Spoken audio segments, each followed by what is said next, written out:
नमो विष्णुपादाय कृष्णप्रेष्ठाय भूतले श्रीमते भक्तिवेदांत स्वामी नामिने। नमस्ते सारस्वतदेवे गौरवाणी प्रचारिणे निर्विशेष शून्यवादी पाश्चात्यदेशतारिणे। नमो महावदान्याय कृष्ण प्रेम प्रदायते कृष्णाय कृष्ण चैतन्य नाम्ने गौरत्विषे नमः।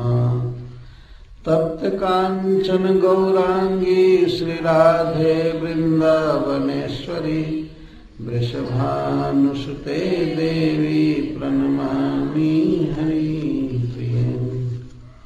वाञ्छाकल्पतरुभ्यश्च कृपा सिन्धुभ्यैव च पतितानां पावनेभ्यो वैष्णवेभ्यो नमो नमः। यं प्रव्रजन्तमनुपेतमपेतकृत्यं द्वैपायनो विरहकातरया जुहाव तं सर्वभूतहृदय पुत्रेति तन्मयतया तरवोऽभिनेदुस्तं सर्वभूतहृदयं मुनिमानतोऽस्मि। नारायणं नमस्कृत्य नरं चैव नरोत्तमं देवीं सरस्वतीं व्यासं ततो जयमुदीरये।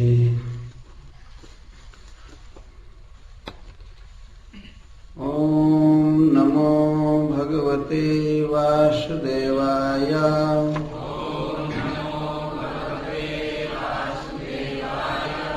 ओम नमो भगवते वासुदेवाय।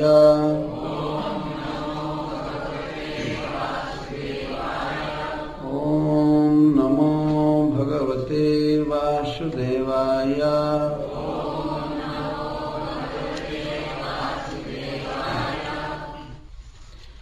श्री परीक्षिदुवाच निवृत्तिमार्गः कथितः आदौ भगवता यथा क्रमयोगोपलब्धेन ब्रह्मणा जद संसृतिः प्रवृत्ति लक्षणश्चैव त्रैगुण्य विषयो मुने योऽसावलीन प्रकृतेः गुणसर्गः पुनः पुनः अधर्मलक्षणानां नरकाश्चानुवर्णितः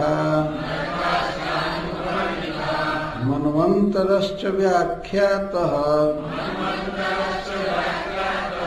आद्यः स्वयंभुवो यतः प्रिये व्रतो तान्पदोः वंशस्तच्चरितानि च द्वीपवर्ष समुद्राद्रि नद्योद्यान वनस्पति धरामंडल संस्थानम भागलक्षण मानतः ज्योतिषां विवराणां च यथेदमसृजद्विभुः अधुनेह महाभाग यथैव नरकान्नरः नानोग्रयात् न नेयात् तन्मे व्याख्यातुमर्हसि।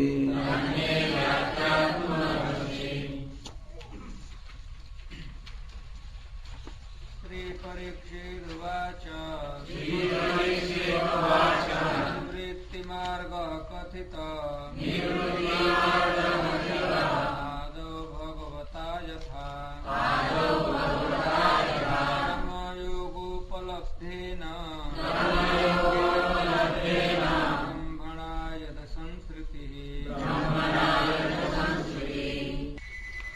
श्री परीक्षितवाच।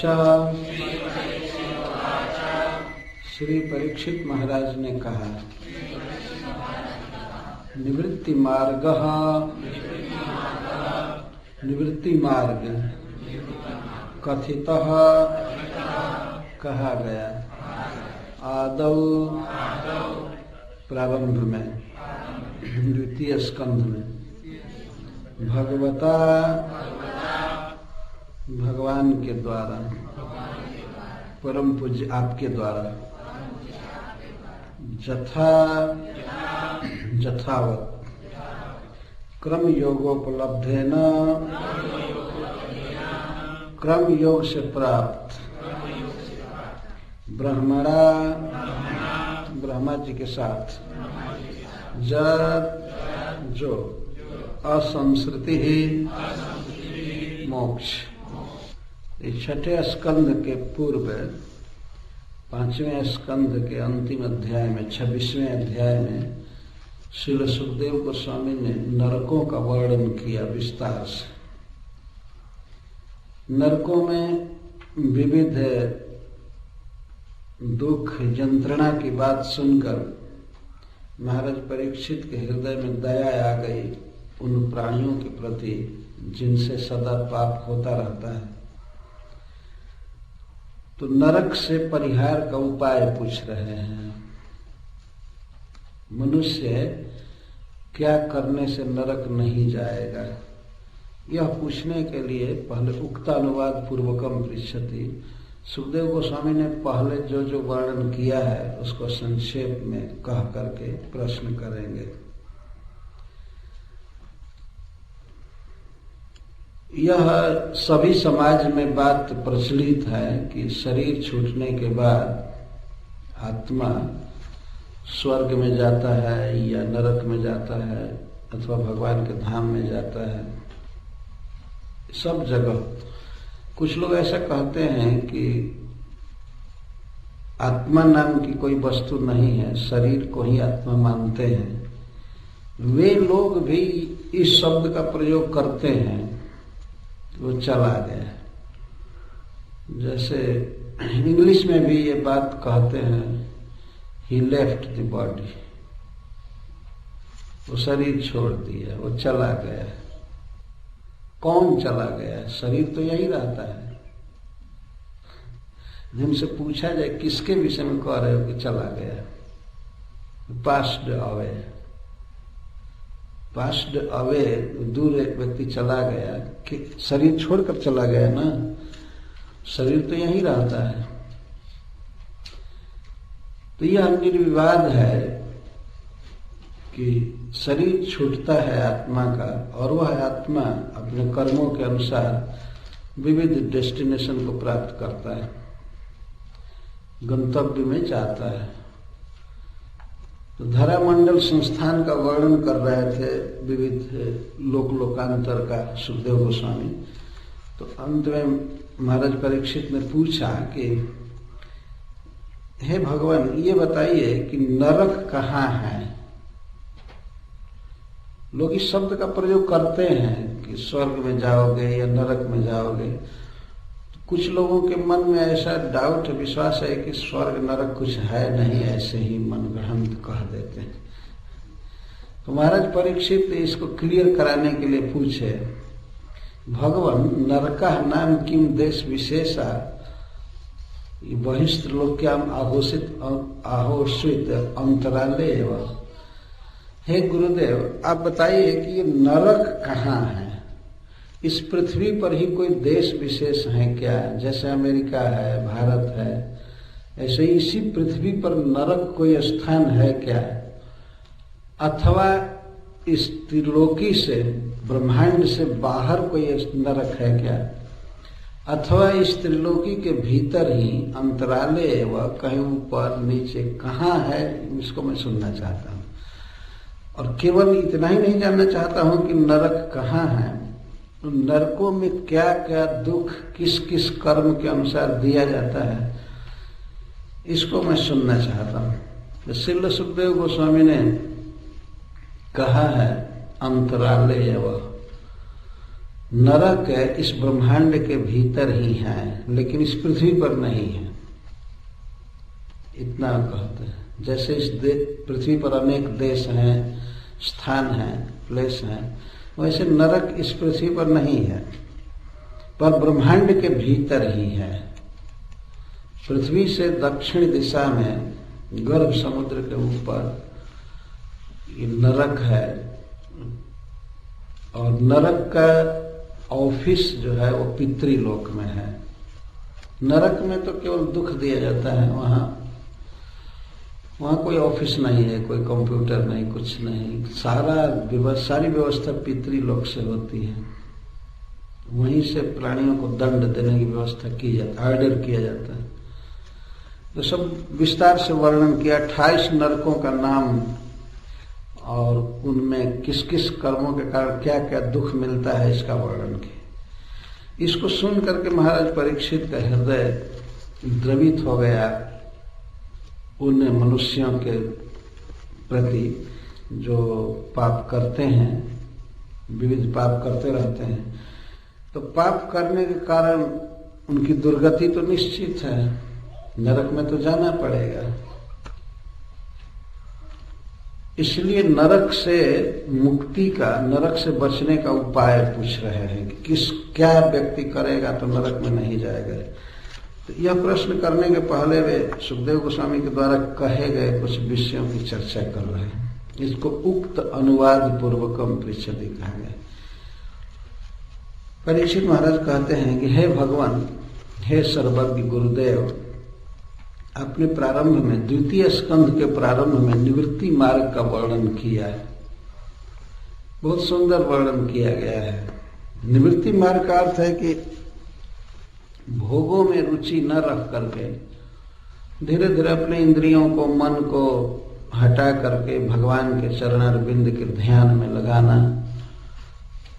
वो चाहे विराट रूप की धारणा हो, चाहे परमात्मा के स्वरूप हृदय में जो है उनका ध्यान, उनके ध्यान की विधि हो, अथवा श्री भगवान जो अपने परम सुंदर स्वरूप में विराजते हैं उनका ध्यान, कीर्तन, भक्ति जो भी हो, इसको निवृत्ति मार्ग कहते हैं। निवृत्ति का अर्थ है भोगों से हट करके अपने मन को, अपने इंद्रियों को भगवान के चरण कमल में लगाना, इसको निवृत्ति कहते हैं। दो मार्ग हैं, एक प्रवृत्ति मार्ग और निवृत्ति मार्ग। तो प्रवृत्ति का अर्थ होता है भोगों को भोगते हुए किस तरह से भगवान की तरफ बढ़ा जाए, वो भी एक मार्ग है, वो भी एक मार्ग है। जैसे गृहस्थ जीवन है, भोगों को, परिवार को, समाज को साथ में रखते हुए, सबके साथ निर्वाह करते हुए भगवान की तरफ बढ़ा जाता है, उसको प्रवृत्ति मार्ग कहा गया। परंतु परीक्षित महाराज ने जो प्रश्न किया था वो बहुत महत्वपूर्ण था कि जो सर्वथा म्रियमाण व्यक्ति है उसको क्या करना चाहिए, क्या सुनना चाहिए, क्या स्मरण करना चाहिए, क्या नहीं स्मरण करना चाहिए, क्या नहीं सुनना चाहिए, क्या नहीं बोलना चाहिए। तो निवृत्ति मार्ग का सुखदेव गोस्वामी ने वर्णन किया है। जब मनुष्य जान जाए कि हमारी मृत्यु आने वाली है तो उसको पूरा पूरा संसार के भोगों से, परिवार से विरक्त होकर के तीर्थ में चले जाना चाहिए और वहां भगवान में अपने मन को लगाना चाहिए। तो द्वितीय स्कंध में निवृत्ति मार्ग का वर्णन किया गया है। और उसी प्रसंग में सुखदेव गोस्वामी ने क्रम मुक्ति का वर्णन किया है। मुक्ति दो प्रकार की होती है, शब्दीय मुक्ति और क्रम मुक्ति। शब्दीय मुक्ति का अर्थ है कि जब कोई भक्त शरीर छोड़कर डायरेक्ट भगवान के पास चला जाता है तो इसको शब्दीय मुक्ति कहते हैं। परंतु कुछ साधकों के मन में इच्छा होती है कि हम भगवान के धाम तो जा ही रहे हैं, लेकिन जरा भगवान की सृष्टि को देखते हुए जाए, स्वर्ग से होते हुए जाए, ब्रह्मा जी के लोक से होते हुए जाए, ये इच्छा होती है। तो वे लोग सबसे पहले जब लोग महर लोग, तप लोग, सत्य लोग जाते हैं, वहां से फिर ब्रह्मा जी के साथ वे मुक्त हो जाते हैं। ब्रह्मणा जद असंसृति, ब्रह्मणा का अर्थ ब्रह्मा जी के साथ। ब्रह्मलोक में प्रायः जितने भी जीव हैं वे सब मुक्त हो जाते हैं, वे लौटते नहीं हैं। कुछ लोग लौटते हैं, इसीलिए कहा गया आब्रह्म भुवना लोका पुनरावर्तिन अर्जुन। वहां से भी जीव पुनरावर्तन में आते हैं, फिर जन्म होता है, लेकिन अधिकांश जो वहां के देवता हैं ब्रह्मा जी के साथ वे सब मुक्त हो जाते हैं, भगवान के धाम में चले जाते हैं। तो इसको क्रम मुक्ति कहते हैं। विविध लोगों को देखते जाना, वहां कुछ दिन रहना, फिर इस तरह से भगवान के धाम में जाते हैं, तो उस क्रम मुक्ति कहते हैं। तो परीक्षित महाराज कहते हैं कि क्रम योगोपलब्ध है ना असंसृति। क्रम योग से प्राप्त जो मोक्ष है उसका भी वर्णन आपने किया। ब्रह्मा जी के साथ योगी किस तरह भगवान के धाम में जाता है। तृतीय स्कंध में आपने वर्णन किया प्रवृत्ति लक्षणश्चैव त्रैगुण विषयो मुने योसावलीन प्रकृति गुण सर्ग पुनः पुनः। सुखदेव गोस्वामी ने वर्णन किया है तृतीय स्कंध में कि प्रवृत्ति लक्षण चैव त्रैगुण विषयो मुने। यह बहुत महत्वपूर्ण बात है। प्रवृत्ति लक्षण धर्म का भी वर्णन किया तृतीय स्कंध में, जिसका त्रैगुण विषय, त्रैगुण विषय का अर्थ प्रकृति के तीनों गुणों के अंदर रह करके ही अर्थ, धर्म और काम तीनों के साथ मोक्ष की साधना करना, गृहस्थ जीवन स्वीकार करना, इसका भी वर्णन किया। लेकिन वहीं पर सुखदेव गोस्वामी ने यह भी वर्णन किया है कि जिसकी प्रकृति लीन नहीं हुई है, जिसका कर्म बंधन, जिसकी वासनाएं क्षीण नहीं हो गई हैं, वह व्यक्ति पुनः पुनः शरीर प्राप्त करता है। गुण सर्ग, गुण का अर्थ है शरीर, उसे बारंबार शरीर लेना पड़ता है, जन्म मृत्यु के अधीन हो रहता है। यह आपने वर्णन किया है। और पांचवें स्कंध के अंत में आपने वर्णन किया अधर्म लक्षणा नाना नरकश्चानुवर्णिता। अधर्म के कारण प्राप्त होने वाले विविध नरकों का भी आपने वर्णन किया। और चौथे स्कंध में आपने मनवंतर का वर्णन किया, आद्य स्वयंभुव जथा स्वयंभुव मनवंतर का वर्णन किया। और पांचवें तथा चौथे स्कंध में ही आपने प्रियव्रत महाराज और उत्तानपाद महाराज के वंश और उनके वंश के लोगों के चरित्र का वर्णन किया। प्रियव्रत महाराज और उत्तानपाद के वंश का वर्णन चौथे स्कंध में हुआ है और प्रियव्रत महाराज के वंश का वर्णन पांचवें स्कंध में हुआ है। और उसी संदर्भ में एक कहते द्वीप वर्ष समुद्रादि नदी उद्यान वनस्पति, आपने विविध द्वीपों का वर्णन किया, जैसे जम्बू द्वीप इत्यादि, और वर्ष, भारतवर्ष आदि, समुद्र, पर्वत, नदी, उद्यान, वनस्पति सबका वर्णन किया। धरामंडल संस्थानम, पूरे धरामंडल का, ब्रह्मांड का वर्णन किया, उनके भाग का भी अलग अलग, और लक्षण में क्या क्या क्या विशिष्ट वस्तुएं हैं और उनकी लंबाई चौड़ाई आदि कितनी है, इन सब का वर्णन किया। इसके साथ ही साथ आपने ज्योतिषाम, ऊपर के लोकों का, स्वर्ग आदि का वर्णन किया, और विवरणाम जो तल, अतल, बीतल, सुतल, तलातल, पताल, इन सब का भी वर्णन किया। जथेदम असृजत विभु, यह बात बहुत महत्वपूर्ण है। भगवान ने जैसे सृष्टि किया है विविध लोकों के, ऊपर के ज्योतिर्मंडल के विविध लोकों की और पताल आदि की, द्वीप, वर्ष आदि सब कुछ जैसा भगवान ने रचा है, जथा इदम विभु असृजत, सर्वसमर्थ भगवान विष्णु ने इस विश्व में जैसे जैसे सृष्टि की है, पर्वत, नदी, उद्यान, वनस्पति, धरामंडल संस्थान, ज्योतिर्मंडल और बीवर, बिल आदि, तो उसका आपने वर्णन किया। महाराज परीक्षित यह बात जो कह रहे हैं कि जथा इदम असृजत विभु, जैसा भगवान ने रच दिया है, हम लोग इस संसार में देख सकते हैं कि भगवान जहां जैसे सृष्टि किए हैं वो ज्यों की त्यों आज भी वैसे ही है। ऐसा नहीं है कि अटलांटिक महासागर में कोई भर करके वहां पर घर बना ले या उसको पाट दे और बड़े बड़े जो पर्वत हैं वहां पर खाई बना दे, समुद्र बना दे।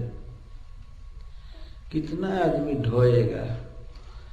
जब ट्रक पर या रेल पर जैसे तो सामान ढो रहे हैं, लेकिन फिर भी जहां पर्वत है वहीं पर आज तक है, जहां समुद्र है समुद्र है, उसको बदल नहीं सकते। लेकिन मनुष्य के कर्मों को देखकर दूसरे लोग प्रशंसा करते हो, कितने महान हैं, ये है वो। भगवान ने जैसे सृष्टि कर दिया है वैसे ही है।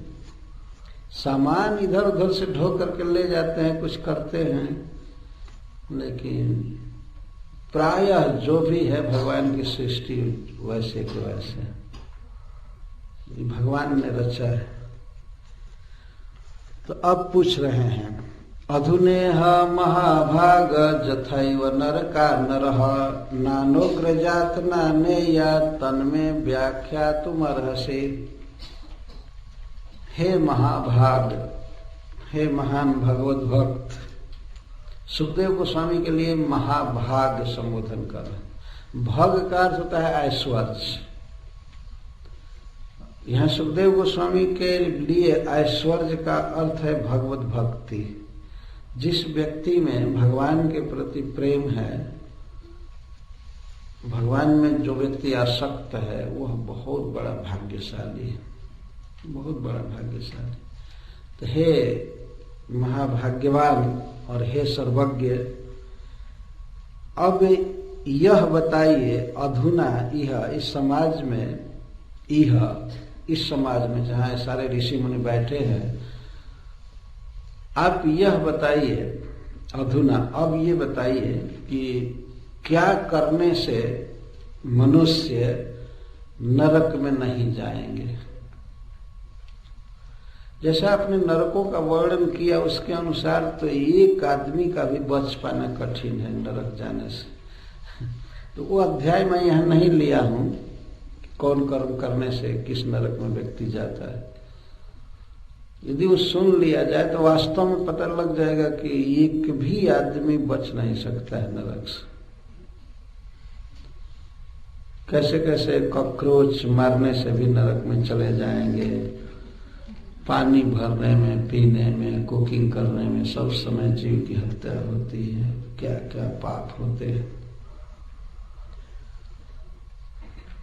नरकों का वर्णन करते हुए महाराज परीक्षित कहते हैं, नाना उग्र यातना, नरकों में अनेक प्रकार के दुख दिए जाते हैं और भयावह दुख दिए जाते हैं। दुख भी देने की अनेक व्यवस्था है। जैसे हम लोग अमेरिका के किसी स्टोर हाउस में जाते, स्टोर में जाते हैं तो अनेक प्रकार की वस्तुएं भोगने के लिए लोग बनाए हैं, पहनने के लिए अनेक प्रकार की वस्तुएं, खाने के लिए। नरकों में अनेक प्रकार के दुख की व्यवस्था है। यहाँ तो आदमी कल्पना भी नहीं कर सकता कि इतना दुख दिया जाता है, ये ढंग है, वो ढंग है। कहीं काटने का, कहीं जलाने का, दागने का, तो विष देने का, और गंदी धुआं में रखने का, पर्वत से गिराने का ऊपर से, कहीं कुछ, कहीं कुत्ते काटते हैं, कहीं सर्प काटते हैं। तो अनेक, नाना इसको कहते हैं, नाना अनेक प्रकार के दुख की व्यवस्था है। और एक एक दुख भयावह दुख है। तो इसीलिए नाना उग्र यातना यहाँ कहा जा रहा है। और नरक में दुख भोगने के लिए जीव को एक स्पेशल शरीर दिया जाता है, उसको यातना शरीर कहते हैं। यातना का अर्थ होता है दुख,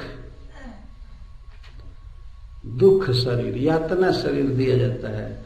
उस शरीर में दुख की अनुभूति इस शरीर की अपेक्षा 100 गुना अधिक होती है। जैसे मान लीजिए इस समय इस शरीर में एक कांटा चुभाया जाए तो इस शरीर में जितनी पीड़ा होगी वही पीड़ा उस यातना शरीर में 100 गुना मल्टीप्लाइड होती है, 100 गुना अनुभव होता है। अगर एक तमाचा मारा जाए तो ऐसा लगता है कि वज्रपात मार दिया गया। उस शरीर इतना संवेदनशील है दुख प्राप्त करने के लिए। तो दुख की अनुभूति अधिक से अधिक जीव कर सके इसके लिए वो शरीर दिया जाता है नरक में स्पेशल। जैसे इधर आदमी विविध पोशाक पहनता है ना, ऑफिस में जाने के लिए अलग होता है, कोई काम करता है तो अलग पोशाक पहनता है कुछ, तो वहां शरीर ही दूसरा दिया जाता है जिसमें शीत उष्ण मान अपमान कटने जलने का अनुभव 100 गुना ज्यादा करे। और कहीं कि 100 का अर्थ होता है अनंत, तो बहुत अधिक पीड़ा का अनुभव कर सके इसके लिए उसे यातना शरीर दिया जाता है। एक तो दुख की ही व्यवस्था हजारों गुना ज्यादा है वहां, और दूसरे अनुभव करने के लिए ये फैसिलिटी दी जाती है कि तुम अनुभव करो कितना दुख होता है। तो अनेक प्रकार की यातनाएं हैं, उग्र भयावह यातनाएं। तो जथैव नरः न ईयात, अनेक प्रकार के दुखों से भरपूर नरकों में मनुष्य न ईयात न गच्छेत तद व्याख्यातुम अर्हसि। उपाय बताइए क्या करने से जीव नरक में नहीं जाएगा, कृपा करके बताइए। आप सर्वज्ञ हैं, आप सब कुछ जानते हैं, बता सकते हैं। यह प्रश्न बहुत महत्वपूर्ण है। प्रत्येक व्यक्ति का एक कर्तव्य है कि वो समझे कि क्या करने से जीव नरक में नहीं जाएगा। तो श्री सुखदेव गोस्वामी इसका उत्तर देते हैं। उत्तर देने के पहले वे कहते हैं कि हाँ महाराज, नरक में जाना तो निश्चित है यदि प्रायश्चित नहीं करेगा मनुष्य। एक बार फिर अपने द्वारा कहे हुए वक्तव्य को कन्फर्म कर रहे हैं। श्री शुक उवाच न चेदिहैवापचितिं यथांघसः कृतस्य कुर्यान् मनोक्तिपाणिभिः ध्रुवं स वै प्रेत नरकानुपैति ये कीर्तिता में भवतस्तिग्म यातना। सुखदेव गोस्वामी ये प्रश्न का उत्तर देते हुए कहते हैं, हे महाराज, मनुष्य 3 प्रकार से पाप करता है इस संसार में।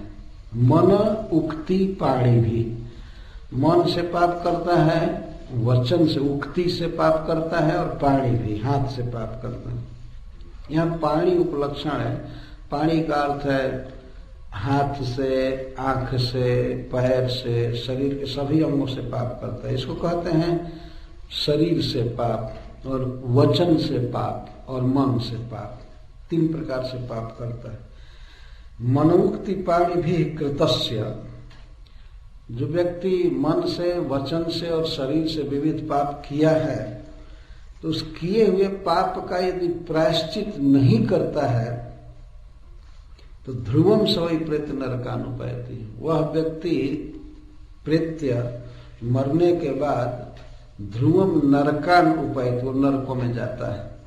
नरकान हमेशा बहुवचन शब्द का प्रयोग किया गया। ऐसा नहीं कि एक ही नरक भोग करके जीव आ जाए। नरकान बहुवचन में, बहुत बहुत नरकों में जाना पड़ता है।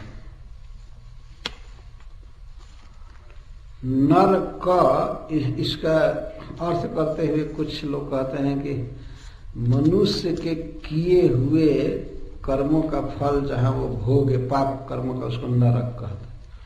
नरक, नर का किया हुआ है। नरक किसके लिए बनाया गया है? मनुष्यों के लिए। पशु पक्षी दूसरे लोग उसमें नहीं जाते हैं। जैसे यहाँ पृथ्वी पर जेल बनाया गया है, तो जेल में ये पशु पक्षी नहीं जाते हैं, केवल मनुष्य जाते हैं। तो इस पृथ्वी पर भी 2 नरक है, भागवत में कहा गया है। 2 नरक हैं, एक तो हॉस्पिटल और दूसरा जेल। ये दोनों नरक ही हैं। ये भी बहुत साफ सुथरे नरक हैं यहाँ, लेकिन है नरक। बल्कि नरक में भी इतना दुख नहीं होता है जितना इधर होता है, खास करके हॉस्पिटल में। जेल में भी उतना दुख नहीं होता है जीव को। हॉस्पिटल में क्या दुख होता है, आप तो देखते ही हैं कि इधर सुई, इधर इंजेक्शन, इधर काटना, सर्जरी करना, ये करना, वो करना, और ये तो सब होता ही है। और ऊपर से जब डॉक्टर का बिल आता है, ये तो नरक में है ही नहीं। नरक में तो आदमी को सिंपल दुख होता है, बाकी एक पैसा देना नहीं पड़ता है। लेकिन यहाँ पर तो एक श्लोक में कहा गया है कि वैद्यराज नमस्तेस्तु यमराज सहोदर यमस्तु हरते प्राणन वैद्य प्राणन धनानि च। डॉक्टर को कहते हे यमराज जी के सहोदर, आपको प्रणाम है। और यमराज जी के आप बड़े भाई हैं, क्योंकि यमराज जी तो केवल प्राण लेते हैं, आप प्राण और धन दोनों ले रहे हैं। यमराज जी के बड़े भाई डॉक्टर। इस संसार में वास्तव में यह एक नरक, अर्थ भी जाता है, प्राण भी जाता है, शरीर जाता है, सब चला जाता है। तो इस तरह से भागवत के 5वें स्कंध में वर्णन किया गया है कि यह जीव कभी कभी नरक में गिरता है, फिर कुछ दिन के बाद आ जाता है, हॉस्पिटलाइज्ड होकर के फिर आ जाता है नरक में। ये भी एक नरक है। तो हॉस्पिटल में या जेल में जैसे मनुष्य जाते हैं, ऐसे ये फाइनल जीवन जब बीतता है तो उस समय नरक में दाखिल किया जाता है जीव को। इतनी धुनाई होती है, इतना दुख दिया जाता है कि क्या कहा जाए, मूल में पढ़ करके आप लोग समझ सकते हैं।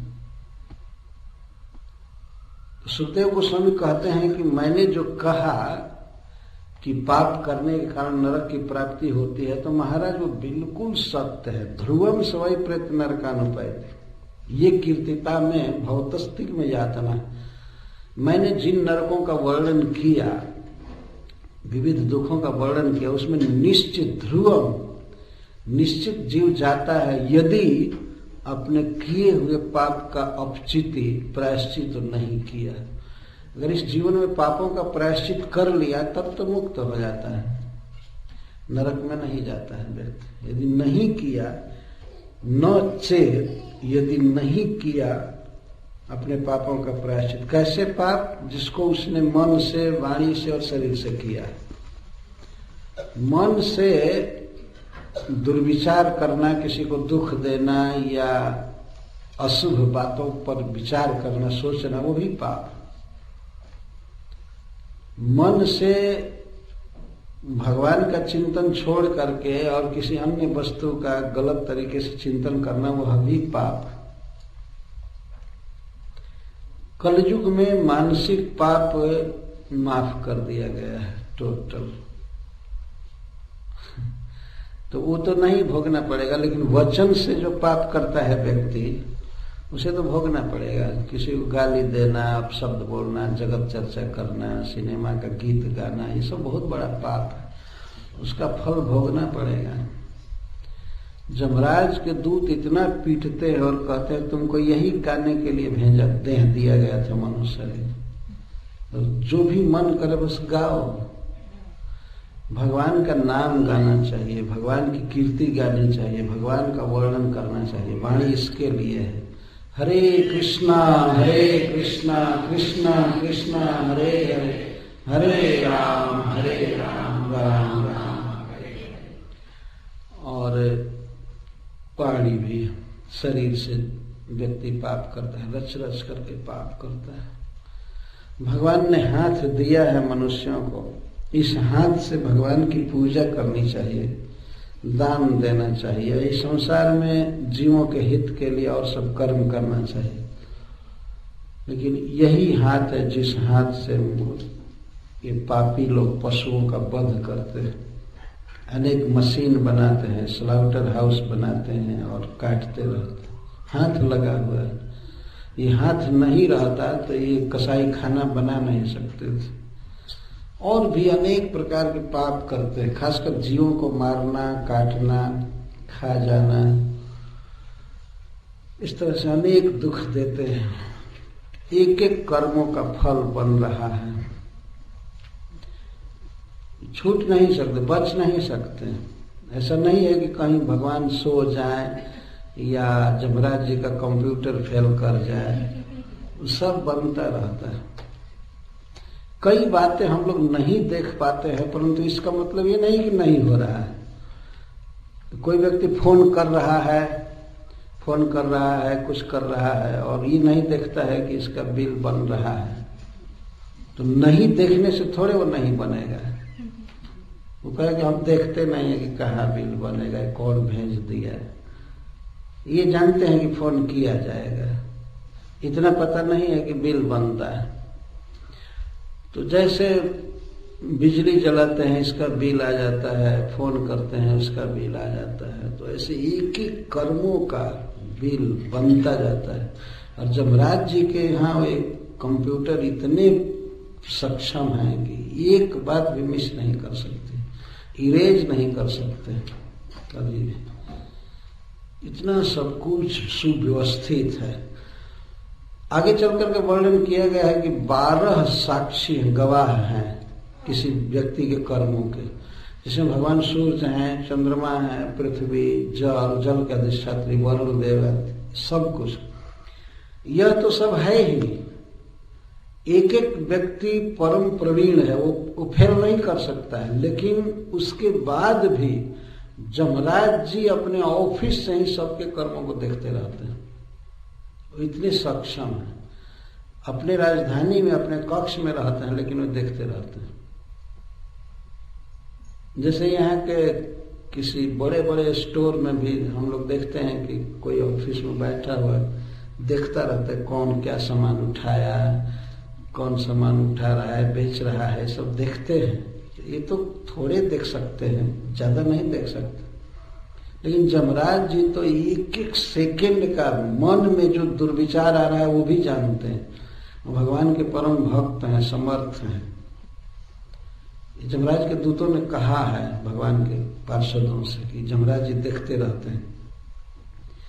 अच्छा, सब कुछ फेल हो जाए, सब कुछ, मान लीजिए जमराज जी की भी बुद्धि कभी फेल हो जाए, और सूर्य भगवान, पृथ्वी, जल के देवता सब, दिन के अभिमानी देवता, रात के अभिमानी देवता सब फेल हो जाए, लेकिन सबके हृदय में रहने वाले भगवान कृष्ण परमात्मा, वो तो फेल कर ही नहीं सकते। वो तो अच्युत हैं और अखंड दृष्टि है। अतः कर्मों का फल मिलकर कहीं रहता है, कोई बच नहीं सकता है। तो सुखदेव गोस्वामी कहते हैं ध्रुवम सवै प्रत नरकानुपैत, निश्चित नरक में जाना पड़ता है यदि पाप किया है तो। तस्मात्, इसलिए पुरैवास्वे पाप निष्कृत हो जतेत मृत्योरविपत्यतात्मना दोषस्य दृष्ट्वा गुरुलाभवम यथा भीषक चिकित्सित रुजा निदानविद। इसलिए मनुष्य को चाहिए कि वह पाप निष्कृत जतेत, पाप को खत्म करने के लिए, प्रायश्चित करने के लिए यत्न करे, काम करे। उसके लिए कुछ काम करने से पाप खत्म हो जाते हैं। तो पाप निष्कृत, पाप के निष्कृति के लिए, उसको पूरा पूरा समाप्त करने के लिए, प्रायश्चित के लिए यत्न करना चाहिए। कब? मृत्यु पूरा एवं, मृत्यु से पहले ही। ये नहीं सोचना चाहिए कि मरने के बाद दूसरा जन्म मिलेगा तो पाप का प्रायश्चित कर लेंगे। नहीं, मृत्यु पूरा, और वो भी आशु, जितना जल्दी कर ले, और वो भी अविपद्यतात्मना, जब तक यह आत्मा देह विपद में नहीं पड़ जाता है, बुढ़ापा नहीं आ जाती है या किसी महारोग से ग्रस्त नहीं हो जाता है शरीर, उसके पहले ही प्रायश्चित कर लेना चाहिए। क्योंकि पाप का प्रायश्चित करने के लिए स्वस्थ शरीर चाहिए। तो मृत्यु से पहले वह भी शीघ्र और वो भी शरीर कोई विपत्ति में नहीं पड़ गया, क्षीण नहीं हो गया, रोग आदि से ग्रस्त नहीं हो गया, उसके पहले ही प्रायश्चित कर लेना चाहिए। कुछ लोग ये सोचते हैं कि हम पाप किए हैं तो प्रायश्चित कर लेंगे, जब बूढ़े हो जाएंगे, रिटायर होंगे, किसी काम के नहीं रहेंगे तो उस समय कर लेंगे। तो क्या करेंगे उस समय? तो शरीर में शक्ति नहीं रहेगी तो क्या कर पाएंगे? तो सुखदेव गोस्वामी कहते हैं कि इसलिए जो व्यक्ति नरक से बचना चाहता है, दुर्गति से बचना चाहता है, उसको चाहिए कि वह पाप को समाप्त करने का उपाय करे मृत्यु से पहले, और जब ही ज्ञान हो त्यों ही शीघ्र, आशु का अर्थ होता है शीघ्र। इसका उदाहरण दे रहे हैं, जैसे किसी व्यक्ति को पता चल जाए कि उसके शरीर में रोग है तो रोग का जितना ही शीघ्र निवारण करने का उपाय करना चाहिए, जितना शीघ्र। अन्यथा यदि रोग शरीर में जड़ जमा लेता है तो वह चिकित्सा के बाद भी जाता नहीं है। इसलिए जब ही पता लगे कि रोग है शरीर में तब ही दवा लेने प्रारंभ करना चाहिए। तो रोग कमजोर रहता है और शीघ्र खत्म हो जाता है। तो इस तरह से पापों का प्रायश्चित जितना शीघ्र कर लेना चाहिए और जवानी में ही कर लेना चाहिए, मृत्यु से पहले कर लेना चाहिए। और यह भी विचार करना चाहिए कि यदि पाप बहुत बड़ा है तो बड़ा प्रायश्चित करना चाहिए, और छोटा पाप है तो छोटा प्रायश्चित करना चाहिए।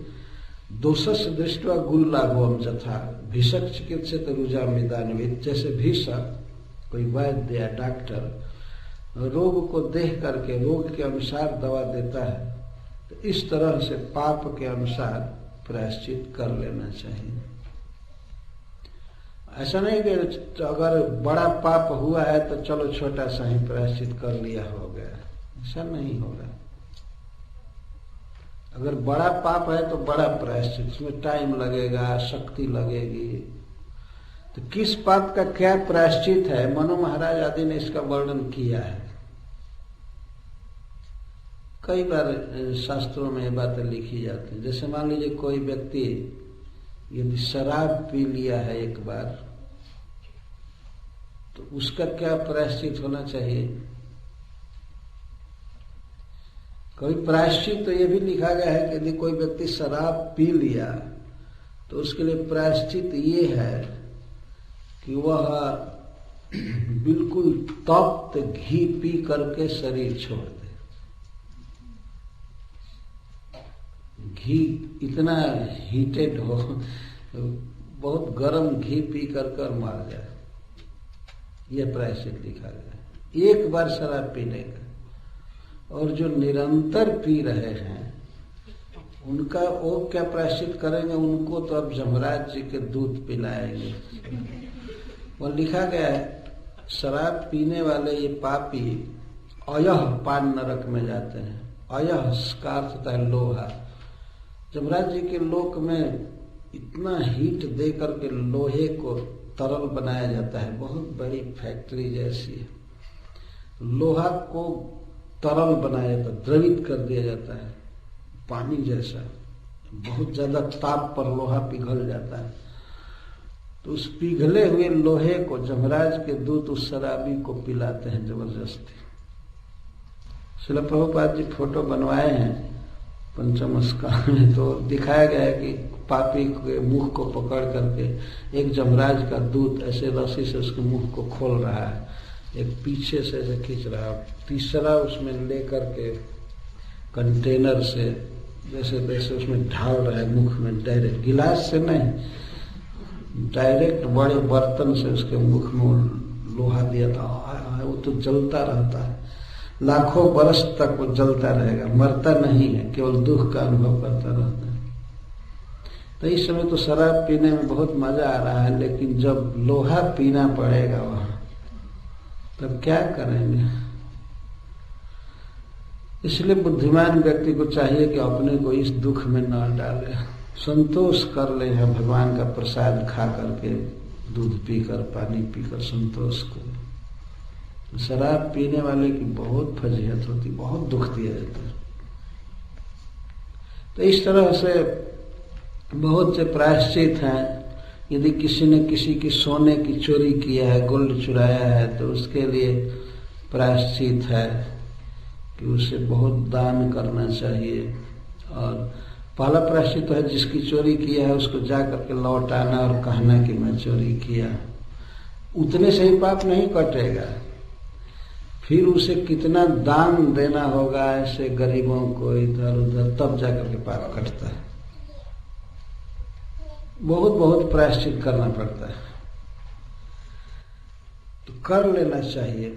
दोषस्य दृष्टवा गुरु लाभवम जता, जैसे रोग की गुरुता या अल्पता पर विचार करके डॉक्टर दवा देते हैं। ये थोड़ी सी सर्दी हो गई है तो 1-2 टैबलेट ले लो, ठीक हो जाएगा। और कोई गंभीर रोग है तो उसके लिए बहुत दिन तक दवा खानी पड़ती है, बहुत पैसा खर्च करना पड़ता है।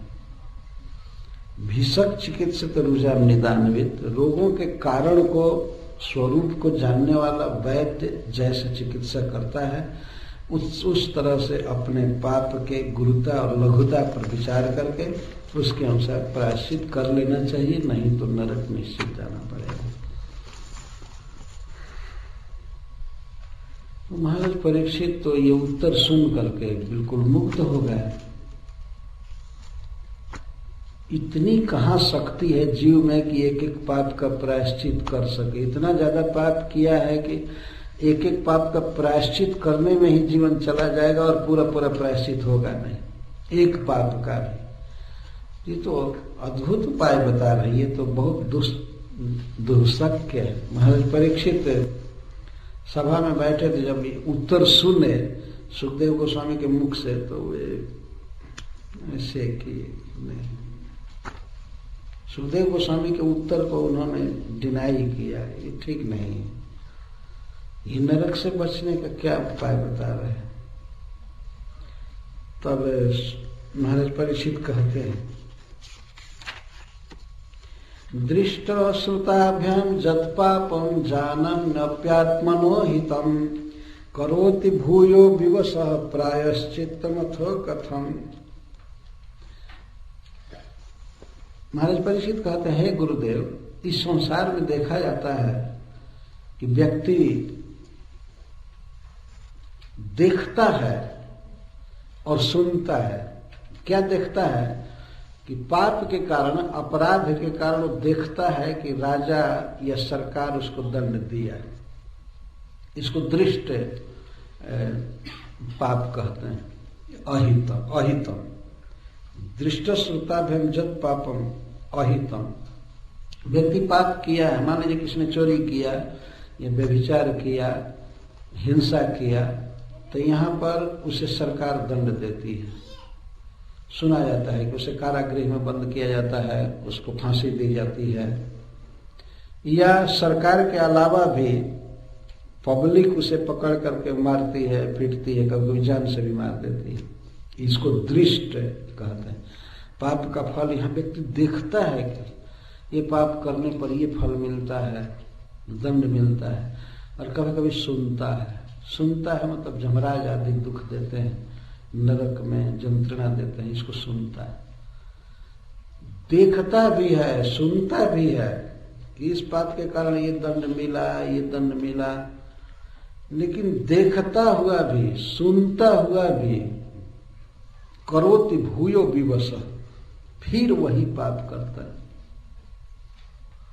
तो प्रायश्चित मथो कथम, तो फिर क्या प्रायश्चित का मतलब रहा? प्रायश्चित भी करे और फिर वही पाप करे, तो ये तो व्यर्थ हुआ प्रायश्चित। श्रील प्रभुपाद जी लिखते हैं कि ऐसे कई चोरों को देखा जाता है, वे चोरी करते हैं और उनको कारागृह में बंद किया जाता है, पुलिस मारती है, पीटती है, और कारागृह विभाग ये सोचता है कि अब ये शुद्ध हो गया, लेकिन जा करके निकल कर फिर चोरी करना चालू करता है। ऐसी बहुत सी घटनाएं होती हैं। तो कोई ऐसा उपाय बताइए जिसमें पाप करने की वासना ही समाप्त हो जाए। यह क्या पाप करो प्रायश्चित करो, पाप करो प्रायश्चित करो, ये उपाय ठीक नहीं है। ये कैसा प्रायश्चित है कि प्रायश्चित करने के बाद फिर पाप होता रहे, और पाप होता रहेगा तो नरक जाना अनिवार्य रहेगा। तो फिर प्रायश्चित का मतलब क्या रहा? पुनः पुनः पाप होता रहता है।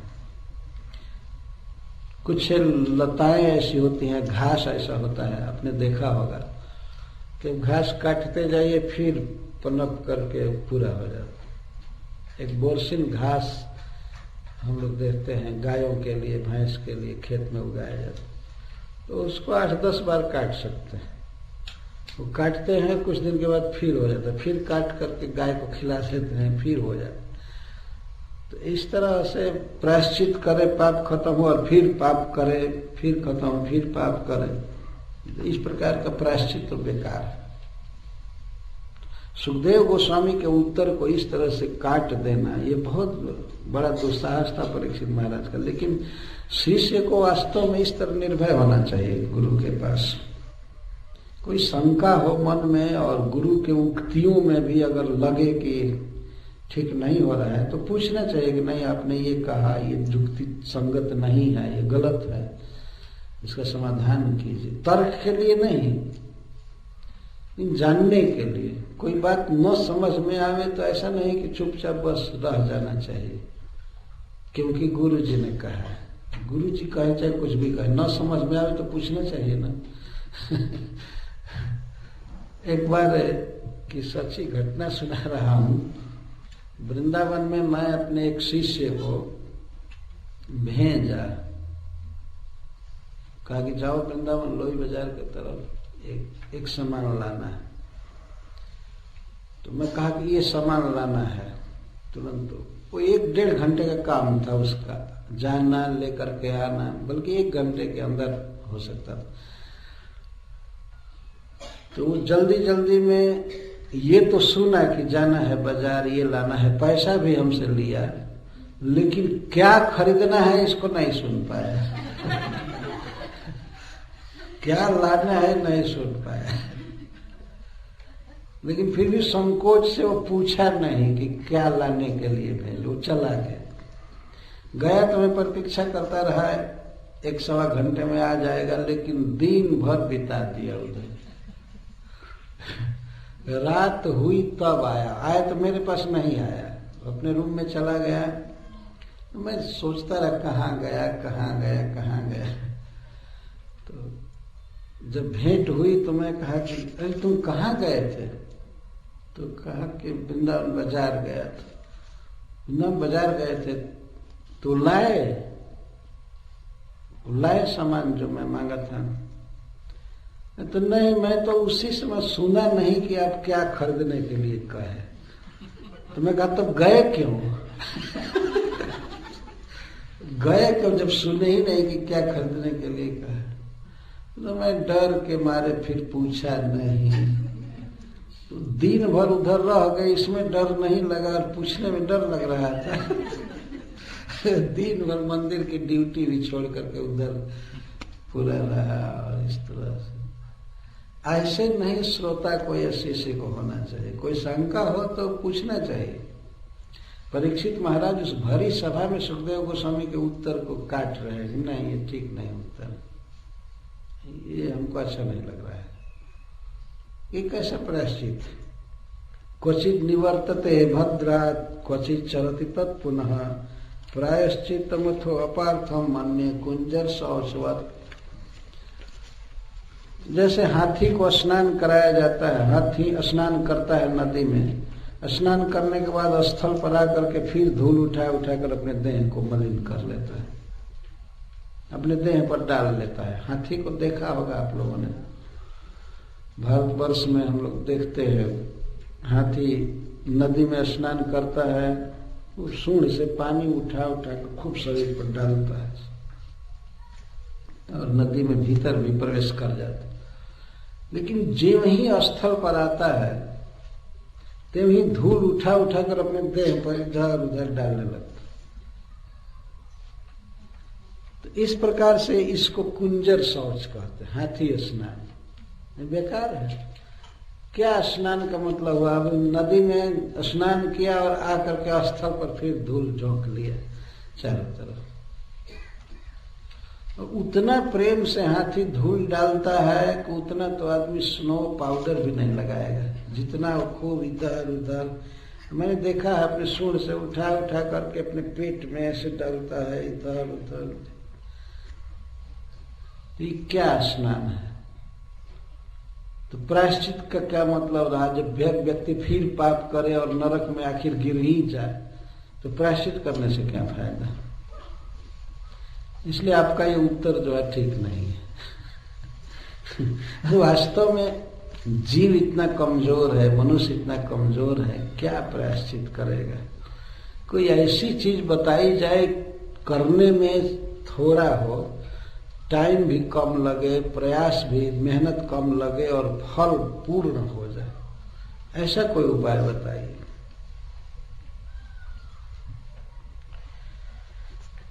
तो मन्ने कुंजर शौच, इस प्रकार के प्रायश्चित को तो मैं हाथी स्नान के समान व्यर्थ मानता। प्रायश्चित भी जीव करे और फिर पाप करे और नरक में अंततः गिर ही जाए तो मन्ने अपार्थम, इस प्रकार के प्रायश्चित को मैं व्यर्थ मानता। तब श्री सुखदेव गोस्वामी अब वास्तविक उत्तर देते हैं। वास्तव में परीक्षित महाराज का वो टेस्ट कर रहे थे। गुरु भी शिष्य की परीक्षा लेता है, ये सब कह करके। जब सुखदेव गोस्वामी ने देखा कि परीक्षित तो टेस्ट में बिल्कुल पास है, तब वे कहते हैं कर्मणा कर्मनिरहारो न ह्यात्यन्तिक इष्यते अविद्वद अधिकारित्वात् प्रायश्चित्तम विमर्शनम। अभी भी वे बोल रहे हैं तो वास्तव में फर्स्ट क्लास की बात नहीं बोल रहे हैं सुखदेव गोस्वामी। तो ये कहते हैं, हे महाराज, वास्तविकता ये है कि कर्म के द्वारा कर्म का नाश नहीं होता है। तो फिर कर्मों का क्यों विधान किया जाता है, प्रायश्चित क्यों बताया जाता है? क्योंकि अविद्वद अधिकारित्वात्, जीव अज्ञान में रहता है, उसे विद्या नहीं प्राप्त होती, इसीलिए अविद्या की ही बात बता करके उसका एलिवेशन किया जाता है थोड़ा सा। तो प्रायश्चित क्या है? प्रायश्चित वास्तव में ज्ञान है। प्रायश्चित्तम विमर्शनम, विमर्शन का अर्थ ज्ञान। वास्तविक प्रायश्चित है ज्ञान। जानकारी हो जाए व्यक्ति को कि ये पाप है और इसके चलते हमारी दुर्गति होगी, नरक में जाना पड़ेगा, तो वो फिर पाप नहीं करेगा। ज्ञान ही वास्तविक प्रायश्चित। जैसे यहाँ हम लोग ज्ञान रखते हैं कि भाई बिजली का तार छुएंगे तो मर जाएंगे, ये करंट मारेगा। ज्ञान है इसलिए नहीं छूते। तो ज्ञान ही वास्तविक प्रायश्चित है। ज्ञान होना चाहिए कि इसमें हमारा अहित है, इसमें हित है, यह पाप है, यह पुण्य है। प्रायश्चित्तम विमर्शनम।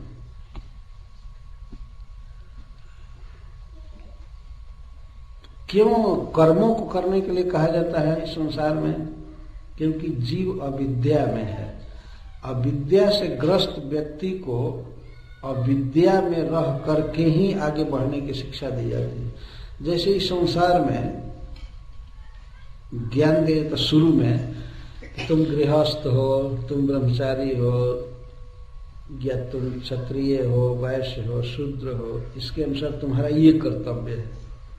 वास्तव में जीव न तो ब्रह्मचारी है, न गृहस्थ है, न वानप्रस्थी है, न सन्यासी है, न क्षत्रिय है, न वैश्य है, न शूद्र है, न ब्राह्मण है, तो भगवान का अंश है। परंतु जीव इतना अविद्या में है कि अविद्या में रख करके ही उसको यदि नहीं चलाया गया तो फिर वो कुछ भी नहीं कर पाएगा। किसी को कहे कि तुम ब्राह्मण नहीं हो, क्षत्रिय नहीं हो, तुम न पति हो, न पत्नी हो, न भाई हो, न पुत्र हो, कुछ नहीं, तुम देह हो ही नहीं, तुम तो भगवान के अंश हो, तो करेगा क्या? तब तो गृहस्थी का पालन न करे, किसी को अपना पुत्र न समझे, किसी को भाई न समझे, अपनी ड्यूटी न करे, तो नष्ट हो जाएगा व्यक्ति। इसीलिए जब घोर अविद्या में जीव है तो अविद्या में ही उसे रहने के लिए प्रेरित किया जाता है। इसका उदाहरण दिया जाता है, जैसे किसी प्रखर नदी की धारा को पार करना हो तो व्यक्ति को धारा के साथ कुछ बहना पड़ता है। आप लोगों ने देखा होगा कहीं नौका पर व्यक्ति चलता है तो नदी पार करना है तो सीधा पार नहीं कर सकता है, वो नदी की धारा के साथ धीरे धीरे बहते बहते तब उस तट पर लगता है। तो नदी में बहना उसका उद्देश्य नहीं है, पार होना उद्देश्य है, परंतु कुछ काल तक नदी के साथ बहना पड़ता है। तो इस तरह से अविद्या में रह करके काम करना पड़ता है। तो जो अविद्याग्रस्त हैं उनके लिए ये प्रायश्चित बताया जाता है, लेकिन वास्तविक प्रायश्चित तो ज्ञान है। कर्म से कर्म का नाश नहीं होता है। रामचरितमानस में कहा गया है कि छूटे मल की मलही के धोए, घृत की पाव को बारी बिलोए। अगर शरीर, मान लीजिए हाथ में मिट्टी लगी है तो मिट्टी से मिट्टी को धोने से साफ नहीं हो सकता है, उसके लिए जल चाहिए। और कोई पानी को मथ करके घी प्राप्त नहीं कर सकता है। घृत की पाव को बारी बिलोए। कोई व्यक्ति पानी को खूब मथे हजारों साल तक तो घी तो आएगा नहीं उसमें, क्योंकि उसमें घी है नहीं, केवल शरीर में दर्द आएगा और सब आएगा, बेकार टाइम जाएगा, घी नहीं आ सकता। तो उसी तरह से प्रायश्चित के द्वारा जीव की शुद्धि नहीं होती है। जीव की वास्तविक शुद्धि तो ज्ञान है। तो उदाहरण देते हैं कि नाश्नतः पथ्य में एवानम व्याधयो भी भवन्ति एवं नियम कृतराजम शनः क्षेमाय कल्पते। हे महाराज, जो व्यक्ति जानता है कि क्या पथ्य है, क्या खाना चाहिए इस सीजन में या इस टाइम पर, हेल्थ के लिए, स्वास्थ्य के लिए क्या खाना चाहिए, इसको जो जानता है और केवल पथ्य का ही सेवन करता है, केवल ठीक से भोजन करता है, गड़बड़ नहीं खाता है, तो उसको व्याधियां अभिभूत नहीं कर पाती, उसको रोग दबा नहीं पाते, रोग होता नहीं है उसको। ठीक से खान पान करे, ठीक से रहे तो उसको रोग नहीं होते हैं। इसी तरह से जो व्यक्ति नियम का पालन करता है, वैदिक नियमों का पालन करता है, ठीक से रहता है, तो उसको कोई पाप नहीं लगता है, वो मुक्त हो जाता है, पहले का किया हुआ पाप भी खत्म हो जाता है और वो क्षेमाय कल्पते, मतलब मुक्ति के योग्य हो जाता है, मुक्त हो जाता है। ज्ञान होना चाहिए। ज्ञान कैसे बना रहेगा, जीव को सदा अपने स्वरूप का ज्ञान कैसे बना रहेगा, इसके कई उपाय बता रहे हैं। ये भी सब बहुत कठिन है करना, इसको भी महाराज परीक्षित काटेंगे। ज्ञान प्राप्ति के लिए हमारी अंडरस्टैंडिंग बनी रहे, हम अपने स्वरूप में रहें, हमसे कोई भूल न हो, कोई पाप न हो, इसके लिए ज्ञान चाहिए। तो ज्ञान में स्थित रहने के लिए ये करना बहुत जरूरी है। तपसा ब्रह्मचर्येण शमेन च दमेन च त्यागेन सत्य शौचाभ्याम जमेन नियमेन च देहवाग बुद्धिजम धीरा धर्मज्ञा श्रद्धयान्विता क्षिपन्त्यघम महदपि वेणुकुलमिवानलः। तप के द्वारा ज्ञान हमेशा ताजा रहता है। कभी कभी भक्त लोग प्रश्न करते हैं कि हम लोग कथा सुनते हैं, ज्ञान हो जाता है, लेकिन इसके बाद विस्मृत हो जाता है। ज्ञान कैसे बना रहेगा, इसके लिए उपाय बता रहे हैं। तपसा, तप का अर्थ चित्त की एकाग्रता, अपने चित्त को सुपीरियर विषय में, भगवान में रखना, इसको तप कहा गया है। और उसके लिए शारीरिक तप, मानसिक तप, वाचिक तप, बहुत कई प्रकार के तप है, गीता में भगवान ने वर्णन किया है। तो तप के द्वारा, ब्रह्मचर्य के द्वारा ज्ञान बना रहता है। ब्रह्मचर्य का यहाँ अर्थ है 8 प्रकार के मैथुन का त्याग, यह ब्रह्मचर्य। ब्रह्मचर्य से ज्ञान स्थिर रहता है। स्त्री के लिए या पुरुष के लिए, दोनों के लिए कहा जाता है स्मरणम कीर्तनम केली। किसी स्त्री का स्मरण करना मन में, यह भी स्त्री संग ही है। और स्मरणम कीर्तनम, कीर्तनम का अर्थ किसी स्त्री के विषय में गीत गाना, वर्णन करना। कीर्तनम केली, और उसके साथ खेलना, कुछ भी खेलना, ताश खेलना, कुछ भी करना। और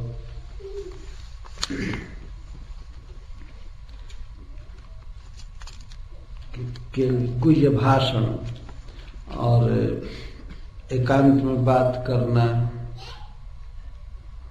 संकल्प, अध्यवसाय, क्रिया निवृत्ति, ये सब 8 प्रकार के मैथुन है। तो इनसे बचने पर तब ज्ञान बना रहता है, कृष्ण भावना बनी रहती है। और समेन च दमेन च, मन पर नियंत्रण करने से, इंद्रियों पर नियंत्रण करने से ज्ञान बना रहता है। और त्यागेन, यह त्याग का अर्थ है दान, दान से ज्ञान बना रहता है। त्याग बहुत जरूरी है मनुष्य में। त्याग का सभी अर्थ जानते हैं, कभी कभी लोग गलत अर्थ समझते हैं। त्याग का मतलब है घर छोड़कर चल देना। त्याग है कि त्याग कर देने से ज्ञान बना रहेगा, ये कोई जरूरी नहीं है। यह त्याग का अर्थ है अपनी आवश्यकता से, बिल्कुल मिनिमम आवश्यकता से ज्यादा जो धन है उसका त्याग कर देना। त्याग का मतलब है दूसरों को देना, अपनी सुविधा को दूसरों को देना, सिर्फ दान देना। कई प्रकार के दान होते हैं, इससे ज्ञान बना रहता है। त्याग, सत्य शौचाभ्याम और सत्य शौच। सत्य का अर्थ है श्रीमद् भागवतम पढ़ना, गीता पढ़ना, भगवान का नाम जप करना, ये सब सत्य है, इससे ज्ञान बना रहता है। और शौचाभ्याम, सफाई से रहना। यमेन नियमेन च, यम का अर्थ नहीं करने लायक काम को नहीं करना, नियम का अर्थ है करने लायक काम को करना, जरूर करना, जैसे जप करना, स्नान करना, भगवान की पूजा करना, ऐसे नियम है। तो इस प्रकार से इन सब साधनों के द्वारा लोग अपने देह, वाणी और मन से किए गए पापों को उसी तरह समाप्त कर देते हैं जैसे वन में लगी हुई आग बांस के वन को जलाकर राख कर देती है। वन में आग लगती है तो जितने भी वृक्ष हैं, बांस के झुरमुट खास करके जल करके राख। बेणु गुल्म, आपने देखा हो, बेणु गुल्म का अर्थ है बांस के जो गुल्म होते हैं, बांस का जो बगीचा होता है, आग लगने पर पूरा पूरा बांस जल कर राख हो जाता है। तो इस तरह से कितना भी पाप हुआ हो, मन से, वाणी से, शरीर से, इन सब के द्वारा ये त्याग, तपसा ब्रह्मचर्य समेन च दमेन च त्यागेन सत्य शौचाभ्याम जमेन नियमेन च, इसको समाप्त कर देते हैं इन सब के द्वारा। परंतु कैसे लोग समाप्त कर देते हैं? धीरा, धर्मज्ञ, श्रद्धयान्विता, ये क्वालिफिकेशन है। जो धीर होंगे वे लोग ये सब कर पाएंगे, श्रद्धा से युक्त होंगे वे लोग इसको कर पाएंगे, और धर्म के तत्व को जानने वाले जो लोग हैं वे लोग कर पाएंगे। तो ऐसा कौन है? ऐसा कौन है? न तो ऐसा कोई साधक है, न कोई उपाय कर सकता है। मान लीजिए किसी व्यक्ति को कोई रोग हो गया है और वो व्यक्ति किसी डॉक्टर के पास जाए दवा पूछने के लिए, तो डॉक्टर कहे कि हाँ ये तो बहुत अमोघ उपाय है, इसकी दवा है।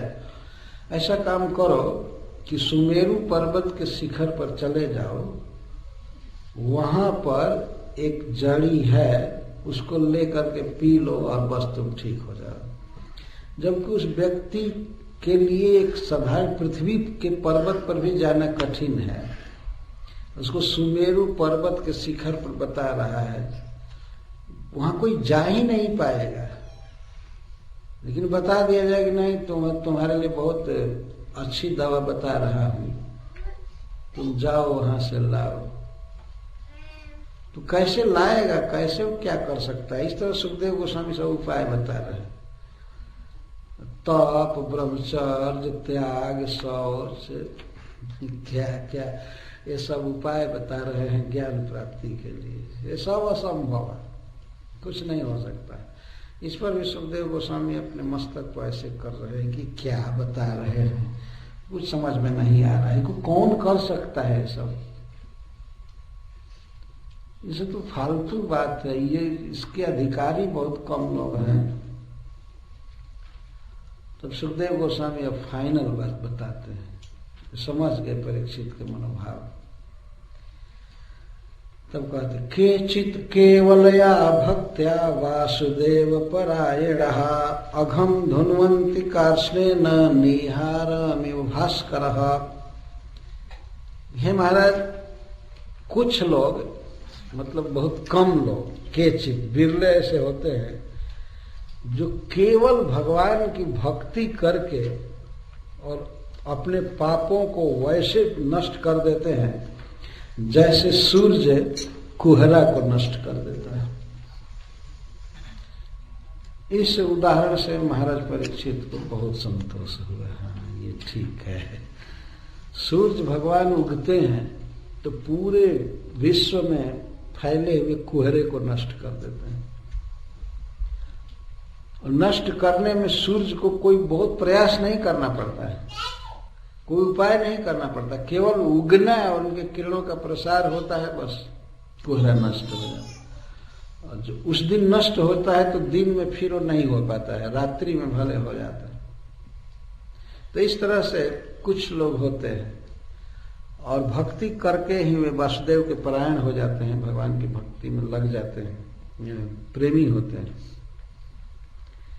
तो कुछ लोग केवलया भक्त है, केवल भक्ति करते हैं और कुछ नहीं करते, केवल भक्ति करते हैं। और केवल भक्ति से ही, अर्थात शुद्ध भक्ति से, नामोच्चारण आदि से ही सारे पापों को नष्ट कर देते हैं। जैसे सूर्य भास्कर, सूर्य निहारम इव कर्षणे न, पूरा पूरा पाप नष्ट हो जाता है। ऐसा उपाय है भक्ति जिसके द्वारा जीव के एक जन्म की क्या अनेक जन्मों की जो पाप राशि है वो जलकर खत्म हो जाती है केवल भक्ति से। ऐसा शास्त्र कहता है कि भगवान का नाम अगर एक बार कोई सुने या बोले, उसी समय अनंत जन्मों का पाप उसका जलकर राख हो जाता है, एक बार नाम सुनने से और बोलने से।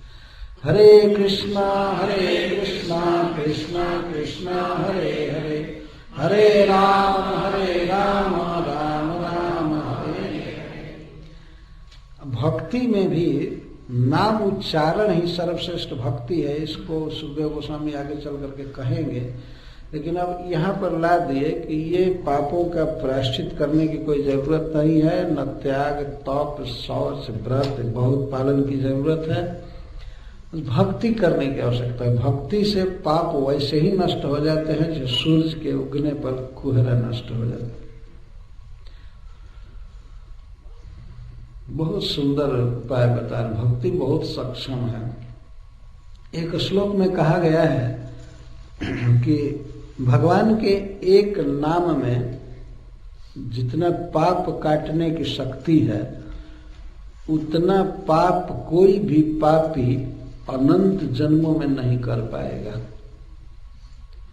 जैसे सूर्य में अंधकार नष्ट करने की जितनी शक्ति है, उतना शक्ति किसी भी व्यक्ति में अंधकार बनाने की नहीं है। सूर्य उगे तो कोई व्यक्ति अंधकार को, डार्कनेस को बचाना चाहे, सोचे कि मैं कुछ अटैची में बंद करके अंधकार रखूंगा, कुछ घर में, कुछ पॉकेट में, कुछ झोली में बचा लूंगा, वो क्या बचाएगा? कितना अंधकार बचा सकता है? इस तरह से कोई व्यक्ति क्या पाप कर सकता है? पाप करने की उतनी क्षमता नहीं है जितना पाप काटने की शक्ति है भगवान के नाम में। उसी को यहाँ पर उदाहरण दिया जा रहा है। जो लोग सूर्य के प्रकाश के कारण कुहरे का नाश देखे हैं वे तुरंत समझ जाएंगे। इतना ब्राइट डे हो जाता है, कुहरा छाया रहता है, अंधकार रहता है, लेकिन सूर्य के उगने पर नष्ट हो जाता है। इस तरह से भगवान का नाम है। जीवन में कोई भी पाप नहीं रह पाएगा, आगे भी नहीं हो पाएगा। भगवान के नाम की यह विशेषता है, भक्ति की विशेषता है। भक्ति शब्द दिया गया है, इसका अर्थ है भगवान को प्रणाम करना, भगवान की कथा सुनना, भगवान का नाम उच्चारण करना, प्रसाद खाना, परिक्रमा करना, ये सब भक्ति है। ऐसे करने वाले के जीवन के पाप बिल्कुल नहीं रह पाते हैं और स्वप्ने में भी जमराज और जमराज के दूतों का दर्शन नहीं करता है। सुखदेव गोस्वामी आगे इसी प्रकरण में कहते हैं कि स्वप्ने अपि, स्वप्न में भी ऐसा व्यक्ति नहीं देखेगा कि जमराज हमारे पास आए हैं। जागृत में कहां से जमराज जी आएंगे, सपना में भी नहीं आ पाते। ऐसा व्यक्ति नरक में नहीं जा सकता, चाहे कितना भी पाप किया हो, लेकिन यदि वो भगवान की शरण में आ गया, भगवान का नाम जप करता है, भगवान की भक्ति करता है, तो वह नरक में कभी नहीं जा सकता है। सबसे बलवान और सबसे सरल उपाय सुखदेव गोस्वामी बता रहे हैं। और कुछ से भी करने की जरूरत नहीं, भगवान को प्रणाम करना और भगवान का नाम उच्चारण करना चाहिए, यही वो बता रहे इस पूरे प्रकरण में। केचित केवलया भक्त्या वासुदेव परायण अघम धुन्वंती कार्ष्णेन, कार्ष्णेन का अर्थ है पूर्ण रूपेण निहारम यो भास्कर। जैसे भास्कर निहार का नाश कर देता है, इस तरह से भगवान की भक्ति नष्ट कर देती है सारे पापों को। और दूसरे जो प्रायश्चित बताए गए हैं, अब सुखदेव गोस्वामी अपने द्वारा ही उनका खंडन कर रहे हैं। जिसको पहले बताए तप आदि, तपसा ब्रह्मचर्य समेन च दमेन च त्यागेन सत्य शौचाभ्याम जमेन नियमेन च, अपने द्वारा ही उसका खंडन कर रहे हैं। कहते न तथा यज्ञवान राजन पूयेत तप आदि भी जथा कृष्णार्पित प्राणस्त पुरुष निसेवया।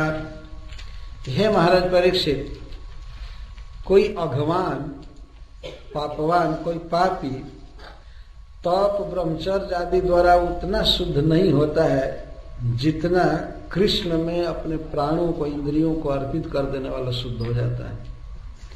पर कृष्ण में उसकी इंद्रियां कैसे लग पाती हैं? तत्पुरुष निसेवया, कृष्ण पुरुष निसेवया। जब व्यक्ति कृष्ण भक्त की सेवा करता है, उसके सुख विधान का प्रयास करता है, खास करके यहाँ तत्पुरुष निसेवया का अर्थ हुआ जब भगवान के भक्तों के पास कोई व्यक्ति कथा सुनता है, सेवा करता है, तो उसका प्राण, उसका मन, उसकी इंद्रियां भगवान कृष्ण में अर्पित हो जाती है। और इस तरह से कृष्ण में अपने इंद्रियों को अर्पित कर देने वाला, अपने जिह्वा को, कान को, मतलब सुनने वाला और बोलने वाला व्यक्ति तुरंत शुद्ध हो जाता है। तो भक्ति से जितनी शुद्धि होती है जीव की, उस तरह से तप आदि के द्वारा शुद्धि नहीं होती है, न शुद्धता। इसलिए भक्ति ही करनी चाहिए। अब सुखदेव गोस्वामी बिल्कुल क्लियर कर दिए। प्रश्न ये है कि व्यक्ति नरकों में कैसे नहीं जाएगा, क्या करने से? तो पहले तो बताया कि प्रायश्चित करना चाहिए, जितना जितना पाप हो गया है उसका प्रायश्चित करना चाहिए। फिर कहते हैं नहीं, उससे कुछ नहीं होता है, उसको काट दिए। ज्ञान पर बहुत बल दिए और ज्ञान के अंगों पर, साधनों पर। फिर कहते हैं न तथा यज्ञवान राजन पूये तपयाद भी जथा कृष्णार्पित प्राणस तत्पुरुष निसेवया। तप आदि द्वारा शुद्धि होती है जीव की, लेकिन तथा न शुद्धि, वैसा पूर्ण रूप से जीव शुद्ध नहीं होता है जैसा भक्ति करने से। मूल उपाय क्या है शुद्ध होने का? तत्पुरुष निसेवया। तत् का अर्थ है कृष्ण, कृष्ण के पुरुष, कृष्ण भक्त की सेवा करना है। निसेवया का अर्थ यहाँ यह केवल नहीं है कि पंखा झलना, चरण दबाना, खिलाना पिलाना। निसेवन का यही अर्थ नहीं। निसेवन का मुख्य अर्थ है सुनना। ये भगवान के भक्त के मुख से भगवान की बात सुनना, इसको निसेवन कहा गया है इस शास्त्र में। जैसे कुछ वैद्य लोग जब दवा देते हैं किसी व्यक्ति को, रोगी को, तो वे कहते हैं इस दवा का सेवन करो, कहते हैं ना। आज भी हम लोग देखते हैं आयुर्वेदिक दवाइयों पर लिखा रहता है सेवन विधि, सेवन विधि, इस दवा का सेवन करो।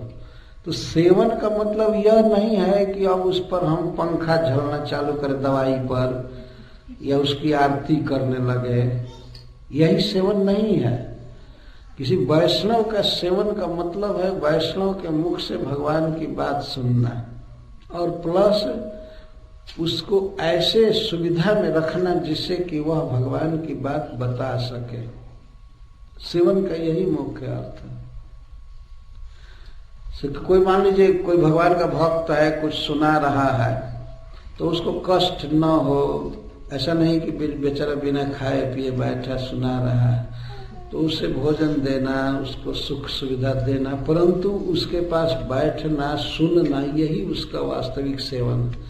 जैसे महाराज परीक्षित ने सेवन किया सुखदेव गोस्वामी का, तो 7 दिन के अंदर तो एक दिन भी वो मसाज नहीं किए परीक्षित महाराज सुखदेव जी का। तो खुद भी नहीं खा रहे थे, वो तो खाने वाले थे ही नहीं सुखदेव जी। फिर आजकल आदमी सोचता है सेवन का क्या मतलब हुआ। सेवा शब्द आते ही वो सोचता है कुछ मैनुअल सर्विस, ये सेवन के कुछ सूक्ष्म नियम। एक बार की घटना है, दिल्ली में हम लोग उस समय रह रहे थे, तो कीर्तनानंद महाराज आने वाले थे न्यू वृंदावन से दिल्ली में। तो उनका क्लास था, उनका भागवत था। उनका एक शिष्य दिल्ली में रहता था, तो वो गया उनके लिए माला खरीदने के लिए। माला खरीदने के लिए पूरा टाइम लगा दिया, जब क्लास पूरा बीत गया क्लास बीत गया, तो क्लास बीत गया। उसके बाद माला लेकर के आया, तो उन्होंने पूछा, कृष्णाराम महाराज पूछे कहाँ गए थे? अरे तुम कहाँ गए थे, दिखाई नहीं पड़े? तो गुरु महाराज मैं आपकी सेवा करने के लिए निकला था। सेवा करने, क्या सेवा कर रहा था वो पूछे, हमारे सामने पूछ रहे थे। तो आपके लिए माला लाने गया था, ऐसे गया था, ऐसे गया था, इसके लिए। तो मैं देखा वो बहुत बिगड़े, उस पर कहे कि मैं यहाँ क्लास दे रहा हूँ, इसको सुन ही नहीं रहे और मेरी सेवा करने गए हो। सामने डांट रहे थे, भागवत क्लास दे रहा है, उसमें बैठा ही नहीं और गया है सेवा करने के लिए। 125 रुपये की माला कहीं से बनवा कर लाया, बहुत मोटा अजगर जैसा माला।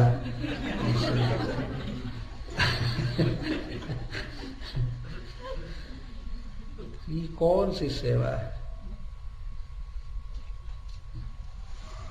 आजकल लोगों का इतना स्थूल दिमाग है ना, बुद्धि इतनी स्थूल है, किसी शब्द को बस रूढ़ अर्थ ले लेते। सेवन करना, सेवन करना, सेवन करना, सेवा करो, सेवा करो, सेवा करो। सेवा का अर्थ बहुत स्थूल समझ लेते हैं। भगवान की सबसे बड़ी सेवा है उनके विषय में सुनना और उनका जस गाना। ये डिवोशनल सर्विस में सबसे श्रेष्ठ है। तार मध्य सर्वश्रेष्ठ नाम संकीर्तन, ये सेवा है भगवान की। भगवान की कथा कोई सुन रहा है तो ये सेवा है। कभी कभी कुछ लोग ऐसे मूर्खता बस बोलते हैं, अरे भाई कथा ही सुनते रहोगे कि सेवा भी करोगे? तो परीक्षित महाराज को क्यों नहीं कोई बीच में जाकर कह दिया कि अरे कथा ही सुनेंगे, 7 दिन की सेवा भी करेंगे।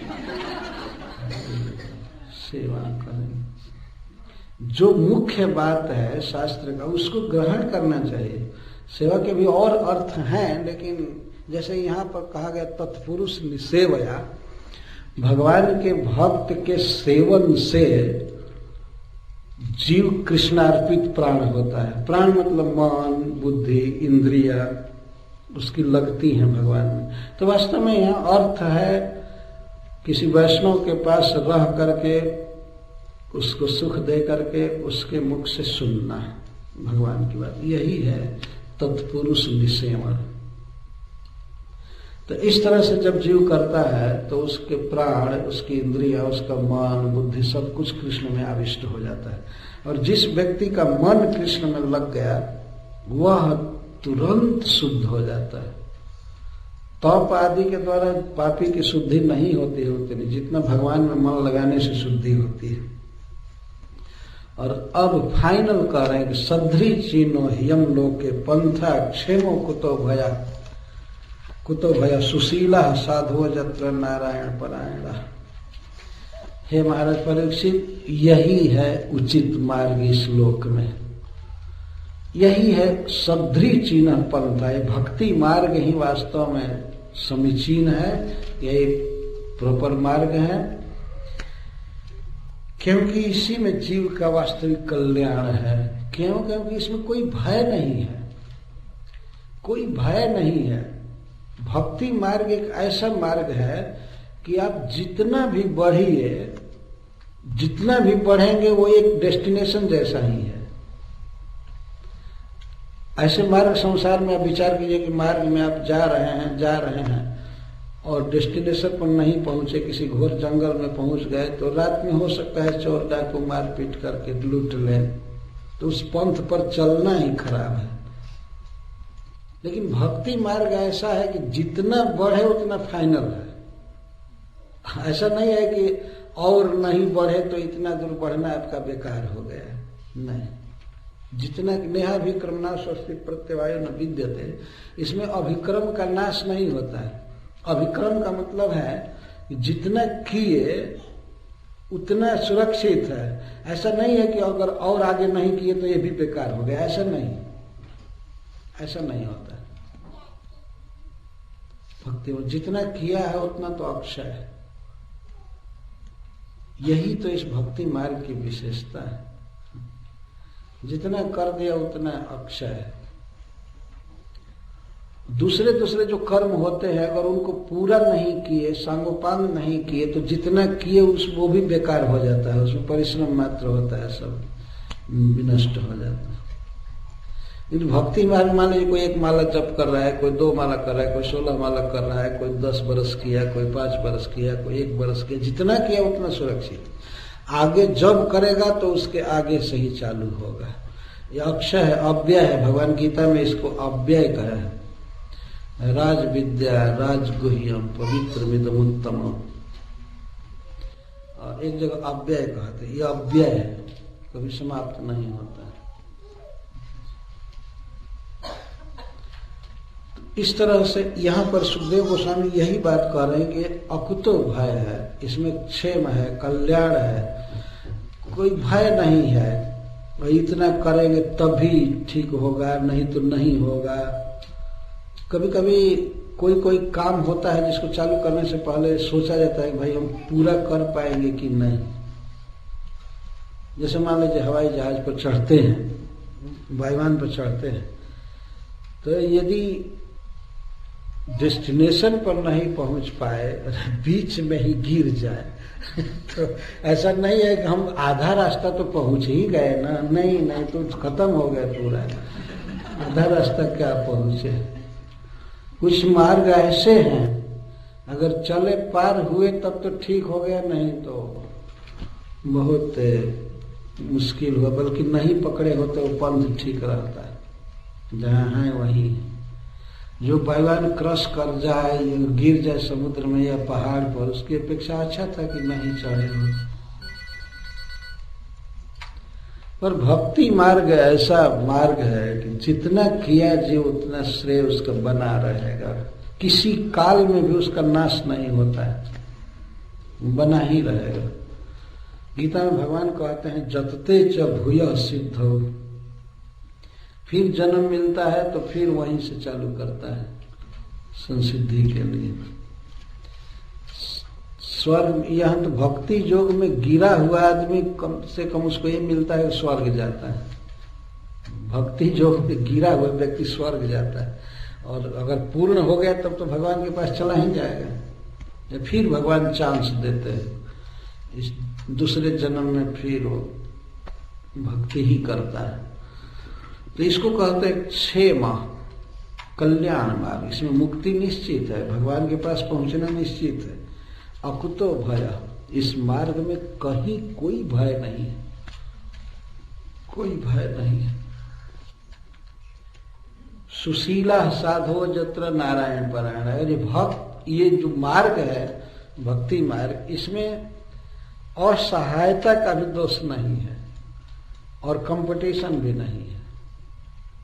कंपटीशन मतलब होड़, मत्सरता, डाह, द्वेष, ईर्ष्या नहीं है इसमें, इस मार्ग में।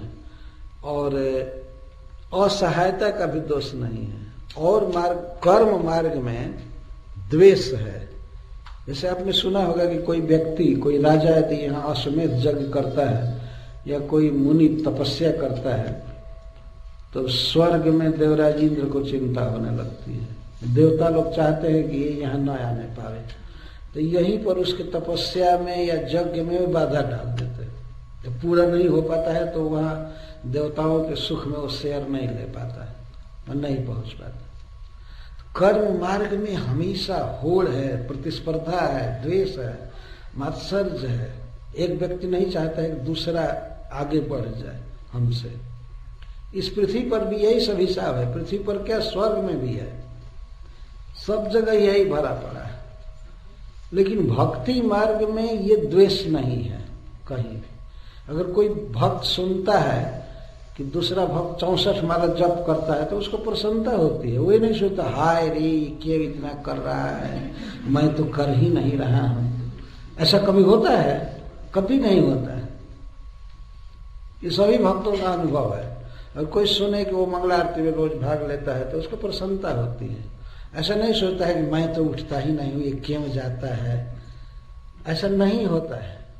अगर कोई 64 माला के बदले 100 माला करे तब भी प्रसन्नता होती है, बहुत प्रसन्नता होती है। कोई भागवत ज्यादा पढ़ रहा है तब भी ठीक है सब। इसमें मात्सर्य नहीं है, प्रतिस्पर्धा नहीं।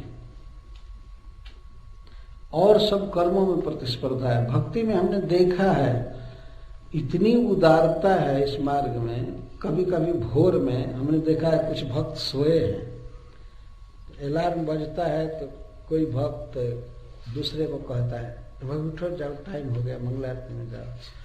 बताओ तुम नहीं चलोगे तो हमारा शरीर कुछ दर्द कर रहा है, तुम जाओ। तो इतनी उदारता है कि हम नहीं जा रहे लेकिन तुम जाओ। इसमें कहाँ है ईर्ष्या, कहाँ द्वेष है? उठा उठा करके भेज देते हैं। सुशीला साधो जत्र नारायण परायण, इसमें द्वेष नहीं है। और असहायता का भी दोष नहीं है। ज्ञान मार्ग में असहायता का दोष है। ज्ञान मार्ग में अकेले चलना पड़ता है। ज्ञान मार्ग में मुख्य साधन है ध्यान। तो ध्यान करता है ज्ञानी, तो एक ज्ञानी क्या ध्यान कर रहा है दूसरे ज्ञानी को पता नहीं रहता। लेकिन हम लोगों के भक्ति मार्ग में तो एक क्या गा रहा है, क्या सोच रहा है, सबको पता रहता है। एक आगे से गाता है तो हजारों पीछे से गाते हैं, साथ में चल रहे हैं, है ना। हरे कृष्णा कृष्णा कृष्णा हरे हरे, हरे राम राम राम हरे हरे। परंतु एक ज्ञानी क्या सोच रहा है अपने मन में दूसरे ज्ञानी को पता ही नहीं, बल्कि दूसरा ज्ञानी उसके पास बैठे और कुछ बोले तो उसको डिस्टर्ब हो जाएगा। तो कहे नहीं, अकेले अपने गुफा में तुम अकेले जाओ, ध्यान करो और हमको अकेले करने दो। और एक के मन में इस समय क्या रील चल रही है, क्या ध्यान कर रहा है, दूसरे को पता नहीं। तो उसमें कोई सहायता नहीं है, उसमें कोई किसी को हेल्प नहीं कर सकता है, कुछ भी हेल्प नहीं कर सकता है। तो सुखदेव गोस्वामी ये कहते जत्र जस्मिन मार्गे, इस मार्ग में सुशीला साधो जत्र नारायण परायण, भगवान नारायण के भक्त इस पंथ पर चलते रहते हैं। तो हमेशा हमेशा यहाँ कौतूहल है, उत्सव है, साथ में चलते हैं। देखते मंदिरों में लोग भरे रहते हैं, भारतवर्ष में मंदिरों में भरे रहते हैं। असहायता का दोष नहीं है इसमें सब जगह सहाय है, सहायता है। कोई आदमी भगवान के श्री विग्रह का श्रृंगार करके आरती कर रहा है तो हजारों लोग दर्शन कर रहे हैं, गा रहे हैं, कोई दंडवत कर रहे हैं, कुछ कर रहे हैं। इसमें हमेशा सहायता है, एक दूसरे के द्वारा हेल्प है, असहायता का दोष नहीं। चाहे मंगला आरती हो, चाहे भागवत की कथा हो, चाहे कीर्तन हो, सब समय सहायता है, सहायता है। और प्रत्येक व्यक्ति पूछता भी है तो मैं आपकी क्या मदद करूं। ज्ञानी एक दूसरे ज्ञानी को पूछ भी नहीं सकता है कि आपके ध्यान में क्या त्रुटि है, मैं क्या हेल्प कर सकता हूँ, मैं आई हेल्प यू। केवल भक्ति में ये वाक्य फिट बैठ सकता है ठीक है, सहायता कर। तो सहाज्य है। सुशीला साधो जत्र नारायण परायण। सुशीला का अर्थ है कृपालु। भक्त जन कृपालु होते हैं, दया करते हैं, चाहते हैं कि सब लोग भक्ति में लगे। और साधव, साधु का अर्थ है सदाचारी, सदा सदाचार में रहते हैं और सुशील रहते हैं। इस तरह के इस पथ पर लोग मिलते हैं, अतः इसी पथ पर चलना चाहिए। ऐसे पथ पर क्या चलेंगे जो अकेले चलना हो, कहाँ जंगल पड़ेगा, कहाँ नदी पड़ेगी, कहाँ बाघ आएगा, क्या होगा, अकेले क्यों चलेंगे?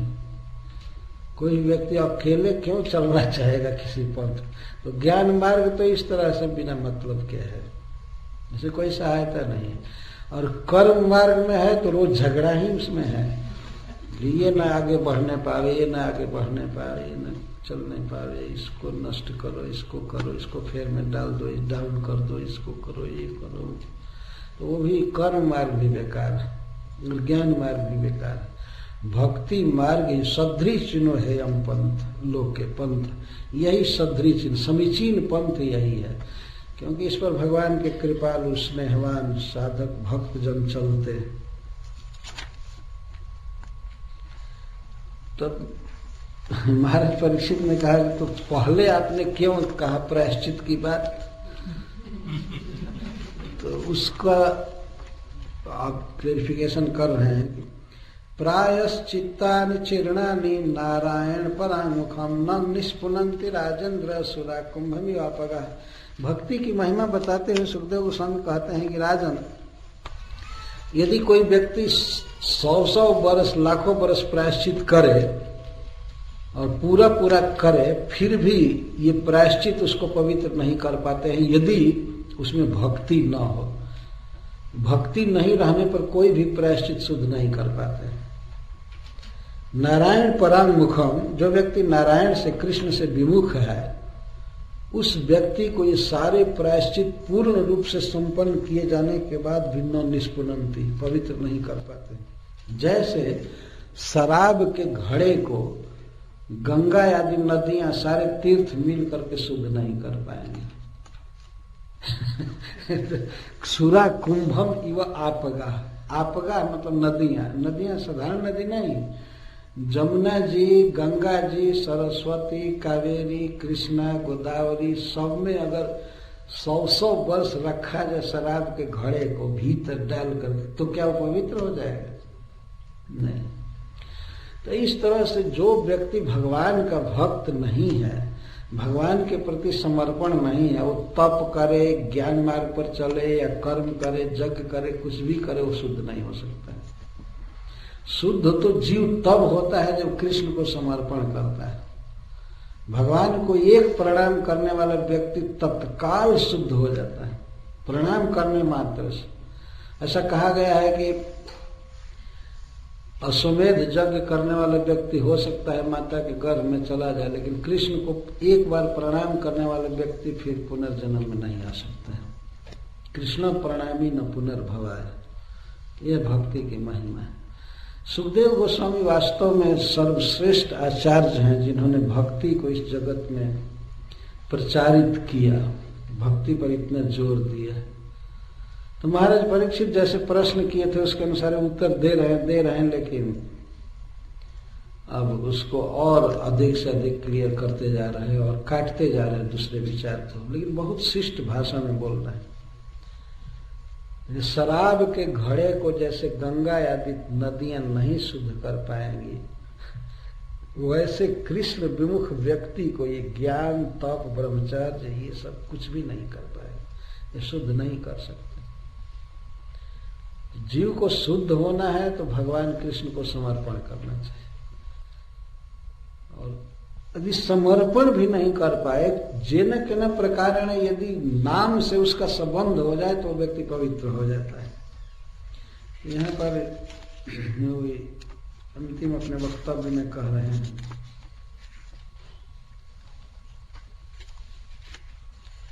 सक्रीन मनः कृष्ण पदारविंदयोः निवेशितं तद्गुणरागि जय विहार न तेजमं पाशभृताश्च तद्भटान् स्वप्नेऽपि पश्यन्ति चीर्ण निष्कृताः।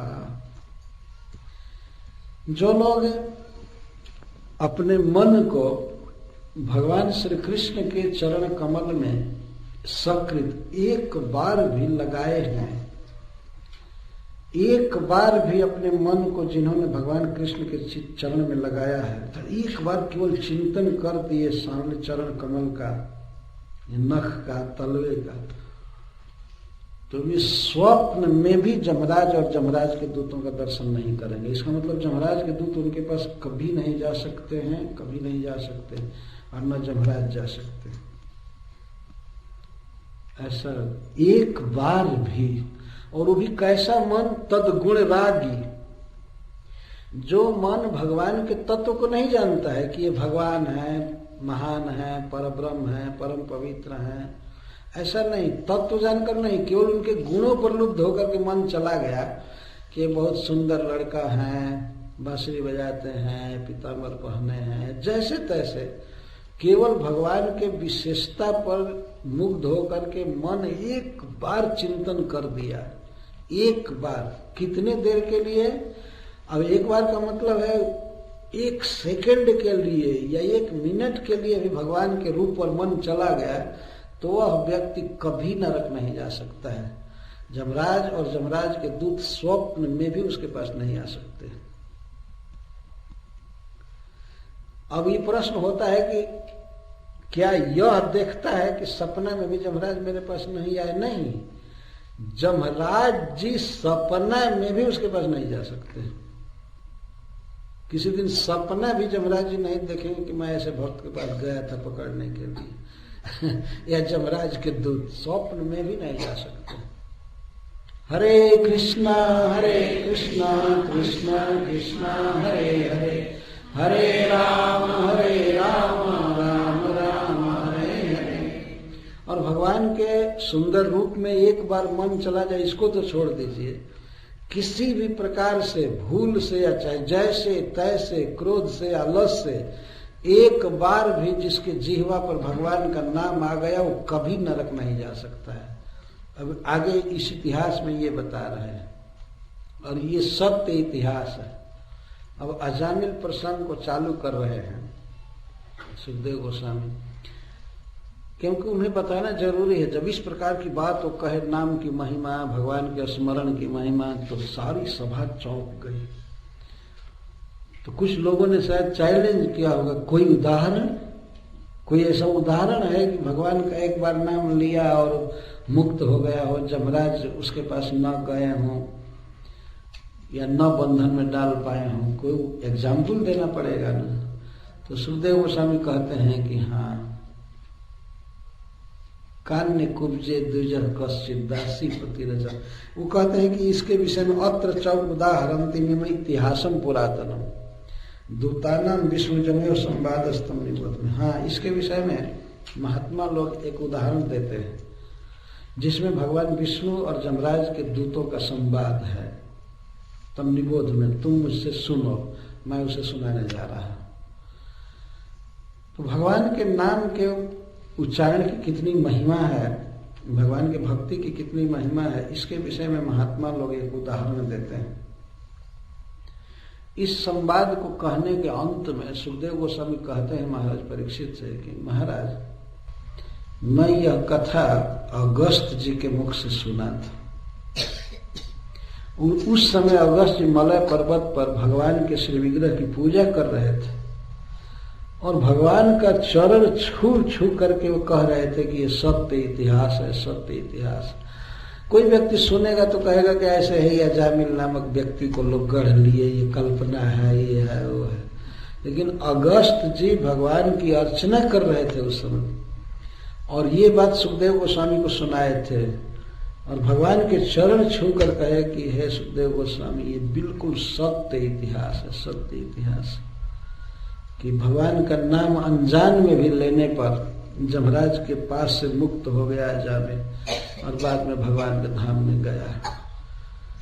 तो इस इतिहास को जो अजामिल के विषय में है और नाम उच्चारण की महिमा जिसमें व्यक्त की गई है, भक्ति की महिमा व्यक्त की गई है, हम लोग फिर कल से आस्वादन करेंगे।